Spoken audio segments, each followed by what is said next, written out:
আসসালামু আলাইকুম। আজ ক্লাস 9-এ লাইফ সায়েন্সের ক্লাসে আজ আমরা শক্তি সম্পদ সম্পর্কে জানব।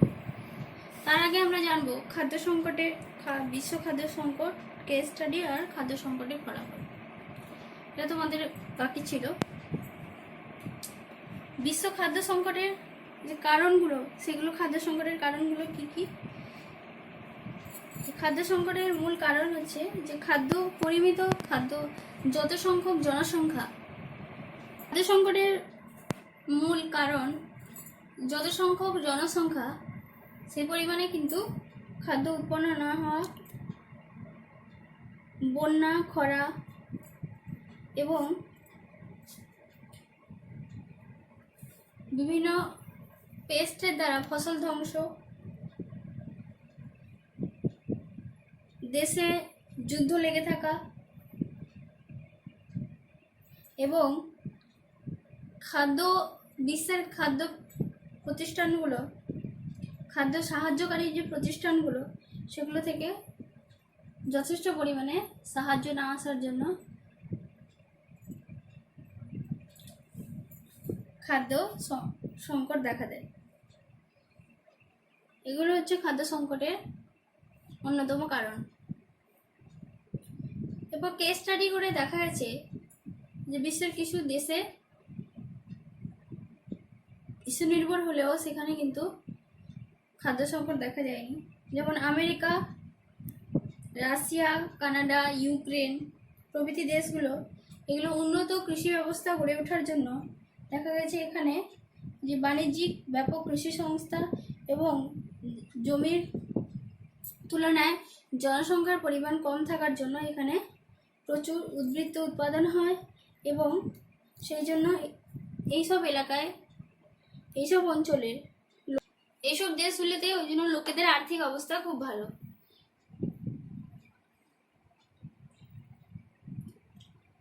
আর কোনো দেশে খাদ্য স্বাবলম্বী হয়ে ওঠার জন্য তার প্রাকৃতিক সম্পদ, যদি কোনো দেশ প্রচুর পরিমাণে খাদ্য স্বাবলম্বী এবং আর্থিক দিক থেকে যদি উন্নতি হয়, তার কারণ হচ্ছে যে অরণ্য, তাদের প্রাকৃতিক সম্পদ অর্থাৎ অরণ্য, জল, উর্বর জমি, খনিজ সম্পদ, বন্যপ্রাণী, এগুলো ও মানুষের সেই সব অঞ্চলগুলোর মানুষের কাজ করার দৃষ্টিভঙ্গির উপর।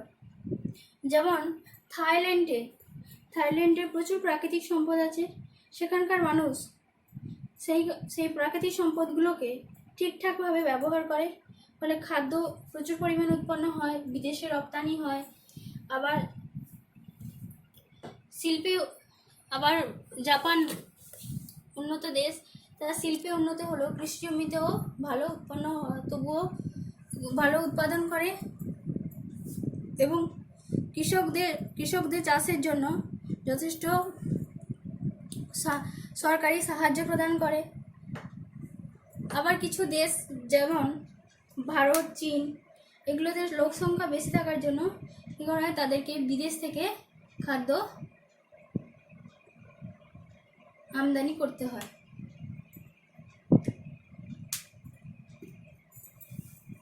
পৃথিবীর দক্ষিণ গোলার্ধে প্রচুর পরিমাণে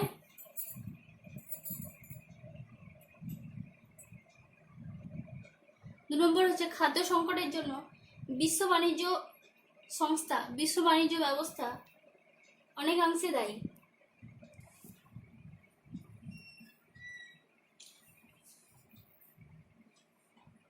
খাদ্য সংকটের জন্য বিশ্ব বাণিজ্য ব্যবস্থা অনেকাংশে দায়ী। যেমন পৃথিবীর দক্ষিণ গোলার্ধে প্রচুর খাদ্যশস্য উৎপন্ন হয়, কিন্তু বাণিজ্যিক প্রয়োজনে সেগুলি উত্তর দিকে রপ্তানি হয়ে যায়। এই কারণে অনেক দেশে খাদ্য সংকট দেখা দেয়।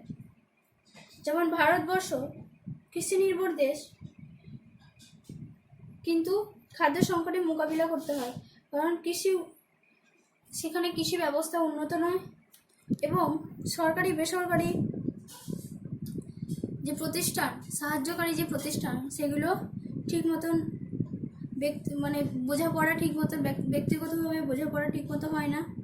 এছাড়াও রাসায়নিক সার, জৈব সারের ব্যাপক ব্যবহারের কারণে বা একই জমিতে একই সময়ে বিভিন্ন ফসলের চাষ, জমিতে ট্রাক্টর, পাওয়ার টিলার, হারভেস্টারের বেশি ব্যবহার, কীটনাশকের ব্যবহার, এগুলো কারণে, অত্যাধিক কীটনাশকের ব্যবহার, এগুলো কারণে ভারতবর্ষের কৃষি অবস্থা অনেকটা অনুন্নত। ফলে এখানে খাদ্য সংকট দেখা যায়। এই খাদ্য সংকটের ফলাফল, যে খাদ্য সংকটের ফলে কি প্রভাব পড়ে, বিশ্বের খাদ্য সংকটের ফলে বিশ্বের খাদ্য সংকট একটা ভয়াবহ পরিস্থিতি। বিশ্বে খাদ্য সংকট একটা ভয়াবহ পরিস্থিতি সৃষ্টি করেছে। খাদ্যের অভাবের কারণে বহু প্রজাতি আস্তে আস্তে বিলীন হয়ে যাচ্ছে। খাদ্য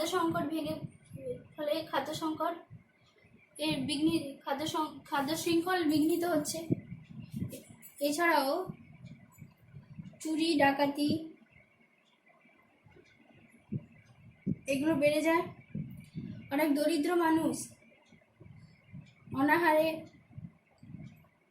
মারা যায় এবং সঠিক পুষ্টির অভাবে বিভিন্ন রকম অপুষ্টি, প্রোটিন ম্যালনিউট্রিশন, অপুষ্টির রোগ দেখা যায়। এবং আর দেখা যায় কি, খাদ্যের জন্য অন্তঃপ্রজাতি সংগ্রাম দেখা যায়। এরপর শক্তি সম্পদ বা এনার্জি সোর্স। খাদ্য সম্পদ, জল সম্পদ, বনজ সম্পদের মতো শক্তি সম্পদও একটা প্রাকৃতিক উৎস।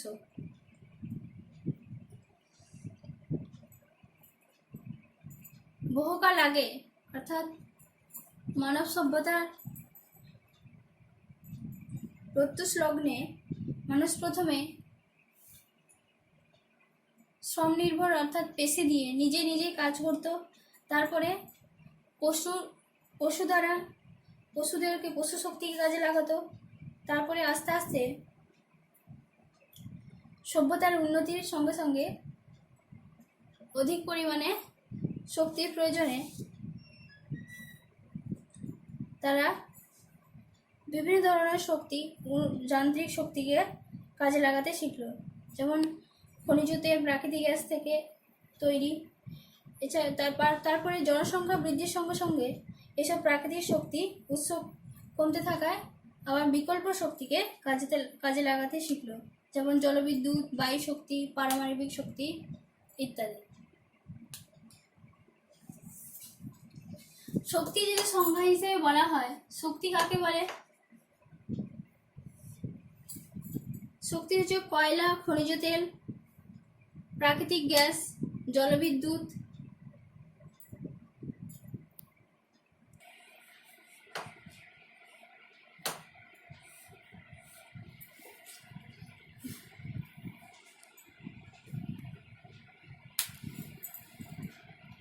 শক্তি কাকে বলে? শক্তি হচ্ছে কয়লা, খনিজ তেল, প্রাকৃতিক গ্যাস, জলবিদ্যুৎ, পারমাণবিক জ্বালানি,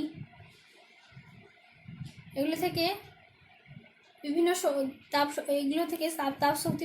তাপ শক্তি পাওয়া যায়। এই শক্তি যা মানুষের কৃষি, শিল্প, পরিবহন, যোগাযোগ এবং মানুষের দৈনন্দিন কাজে ব্যবহার হয়। এগুলোকেই বলা হয় শক্তি সম্পদ। ওই শক্তির প্রকারভেদ।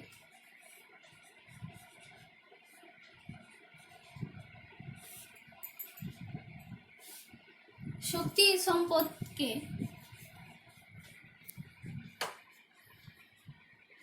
দুভাগে ভাগ করা হয় প্রধানত।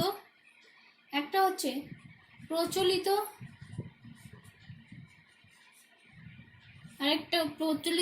শক্তি, আরেকটা হচ্ছে অপ্রচলিত শক্তি।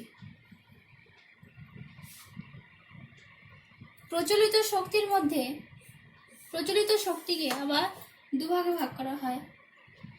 একটা হচ্ছে পুনর্নবীকরণযোগ্য,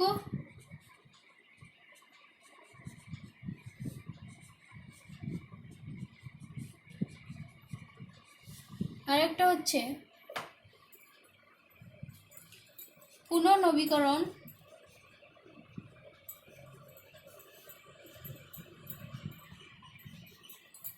অযোগ্য।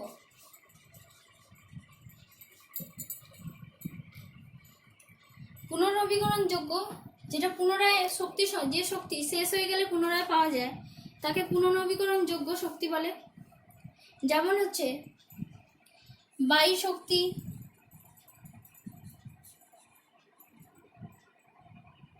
প্রাকৃতিক গ্যাস, বায়ু শক্তি, বায়োগ্যাস, জলবিদ্যুৎ শক্তি ইত্যাদি। আর পুনর্নবীকরণ অযোগ্য কয়লা, পেট্রোলিয়াম,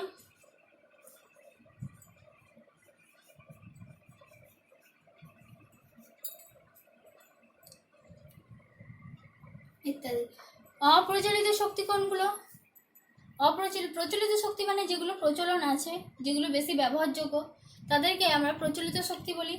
এই প্রচলিত শক্তিকে দুভাগে ভাগ করা হয়, পুনর্নবীকরণযোগ্য আর পুনর্নবীকরণ অযোগ্য। পুনর্নবীকরণযোগ্য বলতে যে শক্তি শেষ হয়ে গেলে আবার পুনরায় উৎপাদন করা যায় তাকে পুনর্নবীকরণযোগ্য বলা হয়। আর পুনর্নবীকরণ অযোগ্য কাকে বলে? যে শক্তি গুচ্ছিত অবস্থায় থাকে এবং পুনরায় কিন্তু আর তৈরি হয় না, ব্যবহারের ফলে নিঃশেষ হতে থাকে, সেই সমস্ত শক্তি সম্পদকে পুনর্নবীকরণ অযোগ্য শক্তি বলে। আর অপ্রচলিত শক্তি কাকে বলবো? যে সমস্ত শক্তি প্রচলন কম তাকে অপ্রচলিত শক্তি বলে। যেমন সৌরশক্তি, পারমাণবিক শক্তি, এগুলো হচ্ছে অপ্রচলিত শক্তি। এবার শক্তির ব্যবহার, শক্তি সম্পদের ব্যবহার, যেমন কয়লা,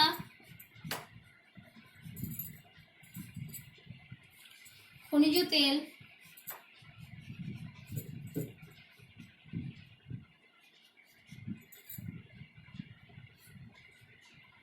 জলবিদ্যুৎ শক্তি,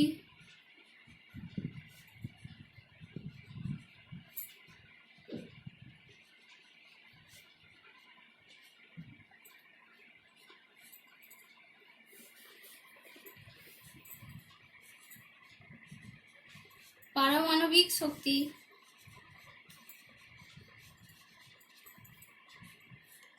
বায়ু শক্তি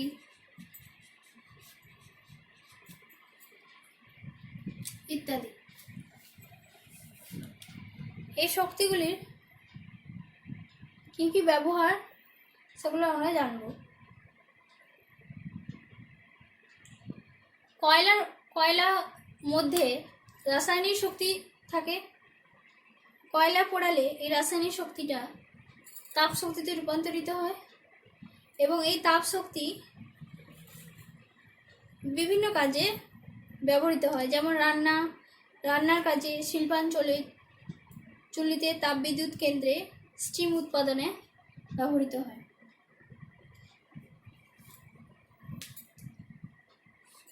তারপরে এবং কয়লা থেকে বিভিন্ন উপজাত দ্রব্য সামগ্রীগুলো তৈরি হয় যা আমাদের দৈনন্দিন কাজে ব্যবহৃত হয়। এরপর খনিজ তেল।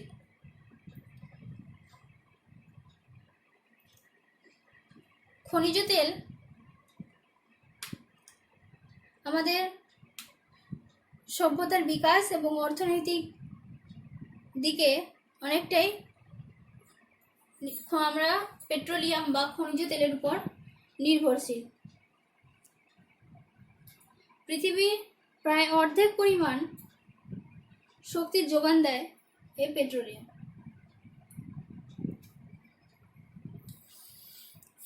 এই পেট্রোলিয়াম থেকে অর্থাৎ খনিজ তেল থেকে petrol, diesel, kerosene, aviation spirit ইত্যাদি উৎপন্ন হয়। এছাড়াও পেট্রোলিয়াম যান্ত্রিক শক্তি, বিদ্যুৎ উৎপাদনে ব্যবহৃত হয়। মোটর, ট্রাক, জাহাজ, এরোপ্লেন চালাতে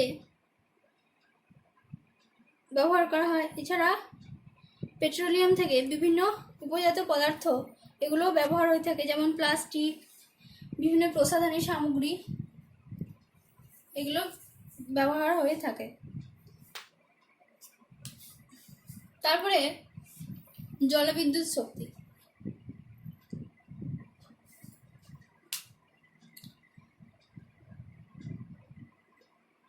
তাপবিদ্যুৎ অর্থাৎ কয়লা পুড়িয়ে তাপবিদ্যুৎ তৈরি হয়। কয়লা কিন্তু পুনঃ অনবীকরণযোগ্য শক্তি। কয়লা একদিন ফুরিয়ে যাবে। তো বিদ্যুতের চাহিদা মেটাতে মানুষ জলবিদ্যুৎ উৎপাদন উৎসকে কাজে লাগিয়েছে।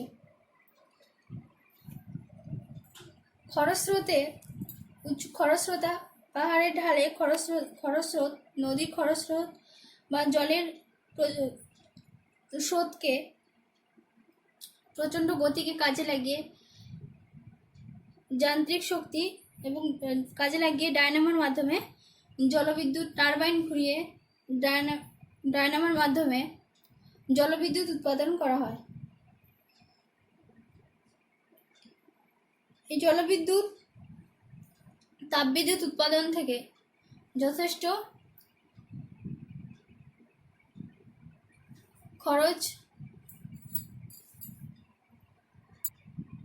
তাপবিদ্যুৎ থেকে খরচ কম এবং তার সাথে সাথে এটি নবীকরণযোগ্য শক্তির উৎস এবং এই জলবিদ্যুৎ উৎপাদনে কিন্তু কোনো পরিবেশ দূষিত হয় না।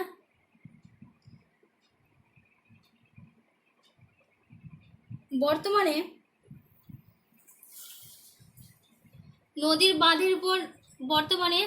নদীর উপর বাঁধ নির্মাণ করে এই শক্তি উৎপাদন করা সম্ভব হয়েছে। এছাড়াও Norway, Switzerland, Canada, Sweden, New Zealand জল শক্তি পাওয়ার জন্য জলের উৎসগুলোকে ব্যবহার করে এবং দক্ষিণ আমেরিকাতে প্রায় 75% বৈদ্যুতিক শক্তি জল শক্তি থেকে উৎপন্ন হয়। তারপরে আছে পারমাণবিক শক্তি।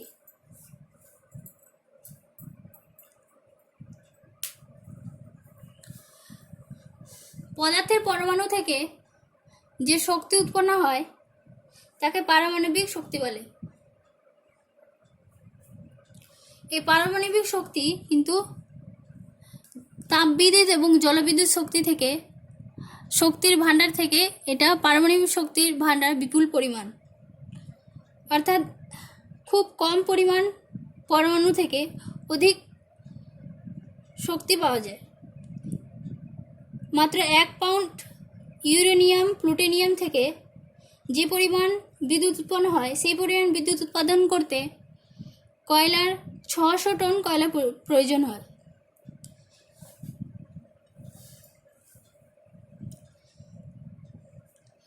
বর্তমানে আমাদের দেশে 6টি পারমাণবিক বিদ্যুৎ কেন্দ্র আছে।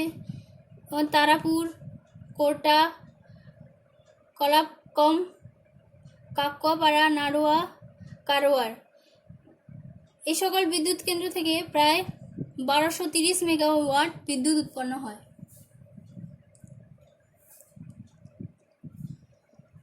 আগামী দিনে যখন জীবাশ্ম জ্বালানির সংখ্যা, কারণ জীবাশ্ম জ্বালানি যেহেতু গচ্ছিত সম্পদ, একদিন শেষ হয়ে যাবে, তো জীবাশ্ম জ্বালানি সংখ্যা আয়ুষ্কাল সীমিত, তাই অদূর ভবিষ্যতে এই পারমাণবিক শক্তিকে বিকল্প শক্তি হিসাবে ব্যবহার করা হবে এবং পারমাণবিক শক্তির উপর নির্ভরতা বেশি বাড়বে। বর্তমানে পারমাণবিক শক্তিকে সমুদ্রগর্ভ থেকে তেল উত্তোলন শক্তির সাহায্যে সমুদ্রগর্ভ থেকে তেল উত্তোলন, ভূতাপ নিষ্কাশন, ধাতু নিষ্কাশন, সাবমেরিন, যুদ্ধজাহাজ নির্মাণ এগুলো কাজে ব্যবহার করা হয়। এই পারমাণবিক শক্তির সুবিধাগুলো কি কি? পারমাণবিক শক্তি থেকে কম সময়ে কম জ্বালানি ব্যবহার করে বেশি বিদ্যুৎ উৎপাদন করা হয় এবং এই পারমাণবিক শক্তি উৎপাদনে বায়ু দূষণ কম হয়। জ্বালানি এই পারমাণবিক যে জ্বালানিকে, পরিত্যক্ত জ্বালানিকে বারবার ব্যবহার করা যেতে পারে এবং এই শক্তির সাহায্যে সমুদ্র থেকে খনিজ তেল উৎপন্ন, রকেট চালানো, সাবমেরিন, যুদ্ধজাহাজ চালানো ইত্যাদি ব্যবহার করা হয়। এরপর আছে বায়ু শক্তি। জলবিদ্যুতের মতো জলবিদ্যুতে আমরা দেখেছিলাম জলবিদ্যুতে জলস্রোতকে কাজে লাগিয়ে জলবিদ্যুৎ উৎপন্ন করা হয়। ঠিক একইভাবে বায়ুর গতিবেগকে কাজে লাগিয়ে যে শক্তি উৎপন্ন করা হয় তাকে বায়ু শক্তি বলে। সমুদ্র তীরে বা মরুভূমি অঞ্চলে যেখানে বায়ুর গতিবেগ বেশি সেখানে বায়ুকল চালিয়ে বিদ্যুৎ উৎপন্ন করা হয়। আমাদের দেশে গুজরাট, তামিলনাড়ু, ওড়িশা মোট 3.5 মেগাওয়াট বিদ্যুৎ উৎপন্ন হয় এই বায়ু শক্তি দ্বারা। এই বায়ু শক্তিকে যান্ত্রিক ও বৈদ্যুতিক শক্তিতে রূপান্তরিত করা হয়। বর্তমানে গ্রামীণ ও প্রত্যন্ত গ্রামীণ এলাকায় এই বায়ু শক্তি ব্যবহার করা হচ্ছে। বায়ু শক্তি দ্বারা বায়ুকলের সাহায্যে প্রায় 20,000 মেগাওয়াট বিদ্যুৎ শক্তি উৎপাদন করা সম্ভব। এই প্রত্যন্ত এলাকাগুলোতে জীবাশ্ম জ্বালানি ব্যবহার কমিয়ে দূষণ মুক্ত কম পরিমাণে শক্তির যোগান দেওয়া হয়। ভারতের গুজরাটে সর্বপ্রথম এই শক্তি ব্যবহার করা হয়। এরপর আছে সৌরশক্তি।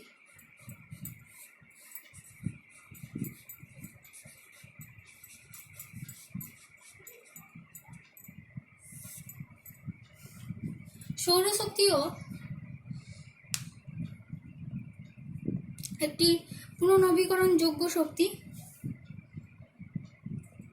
বায়ু শক্তি যেমন বায়ু গতিবেগকে কাজে লাগিয়ে বায়ু শক্তি উৎপন্ন করা হয়, তেমনি সূর্য থেকে আগত তাপীয় শক্তিকে কাজে লাগিয়ে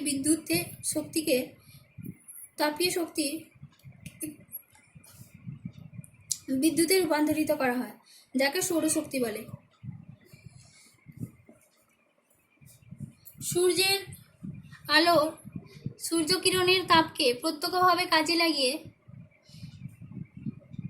বিভিন্নভাবে ব্যবহারিক প্রয়োগ করা হয়, যেমন সোলার হিটার জল গরমের জন্য, সোলার কুকার রান্নার জন্য, সোলার ড্রায়ার শস্য শুকাবার জন্য এগুলো তৈরি করা হয়।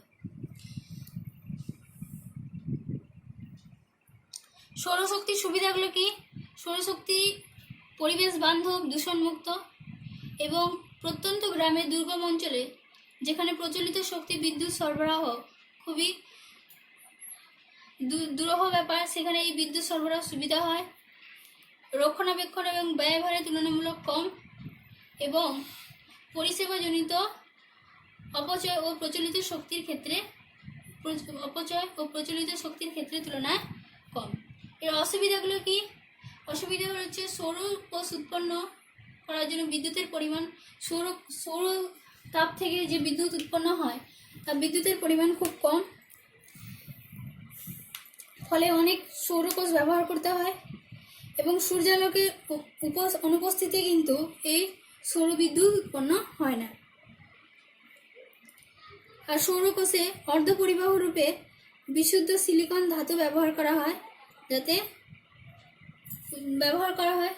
কিন্তু এই বিশুদ্ধ সিলিকন ধাতু যথেষ্ট ব্যয়ভার বেশি।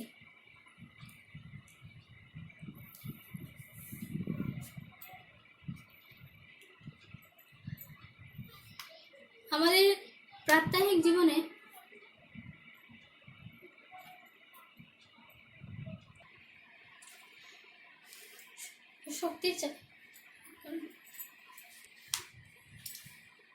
শক্তির চাহিদা।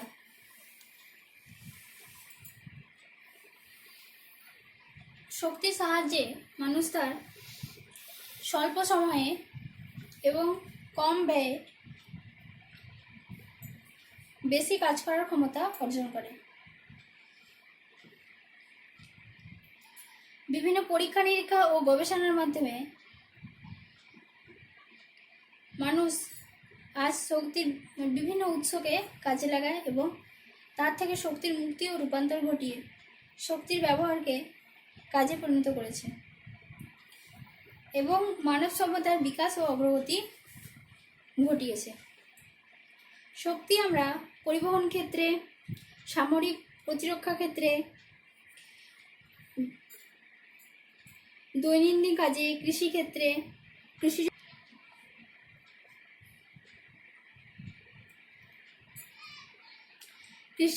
দৈনন্দিন কাজে কৃষি উৎপাদন বৃদ্ধি করার জন্য ব্যবহার করা হয়।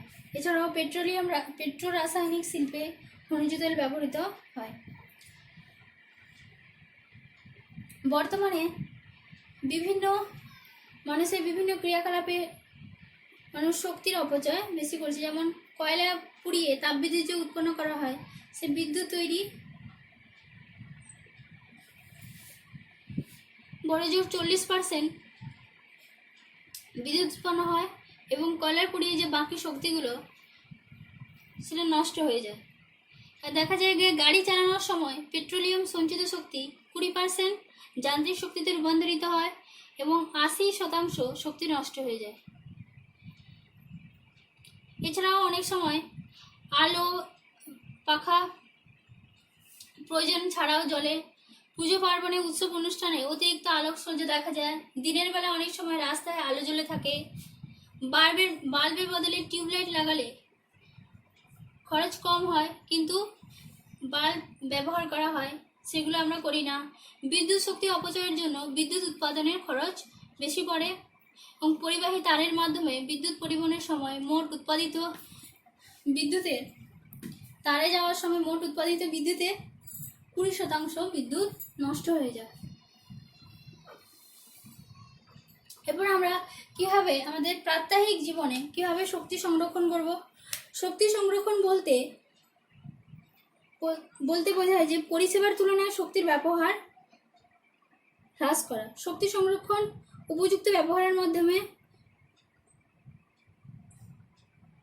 শক্তি সংরক্ষণ এবং শক্তির উপযুক্ত ব্যবহার। শক্তি সংরক্ষণের জন্য সমাজের প্রত্যেকটা মানুষকে সচেতন হতে হবে। যেমন বাড়িতে প্রয়োজনের বাইরে আলো, পাখা বন্ধ রেখে বিদ্যুৎ সাশ্রয় করা প্রয়োজন। বাড়িতে বাল্বের বদলে টিউবলাইট জ্বালানো বা CFL লাইট ব্যবহার করা, যাতে LED লাইট ব্যবহার করা, এতে বিদ্যুতের খরচ কম হয়। এছাড়া প্রেসার কুকারে রান্না করলে গ্যাস নষ্ট হওয়ার সম্ভাবনা কম থাকে। গ্রামীণ বাড়িতে গোবর গ্যাস প্লান্ট বসিয়ে বায়োগ্যাস তৈরির মাধ্যমে রান্না জ্বালানি প্রয়োজন মেটানো। বাড়িতে সোলার, ফটোভোল্ট ইত্যাদির মাধ্যমে সূর্যরশ্মিকে কাজে লাগিয়ে বিদ্যুৎ শক্তি উৎপাদন করা। বাড়িতে বিদ্যুৎ চালিত পুরনো যন্ত্রপাতি যাতে বিদ্যুৎ বেশি খরচা হয় সেগুলো পাল্টে নেওয়া এবং প্রচলিত শক্তি সংরক্ষণের জন্য ভূতাপীয় শক্তি, বায়ু শক্তি এগুলো প্রচলন বাড়ানো। এইভাবে শক্তি সংরক্ষণ করা যায়। তোমাদের শক্তি সম্পদ শেষ এবং তোমাদের পুরো চ্যাপ্টারটা শেষ। নেক্সট দিন আমরা শর্ট কোশ্চেনগুলো আলোচনা করে দেব আমি। আর তোমাদের এই শক্তি সম্পদে কারো যদি অসুবিধা হয়, আশা করি অসুবিধা হবে না, আর যদি অসুবিধা হয় অবশ্যই জিজ্ঞাসা করবে। ঠিক আছে।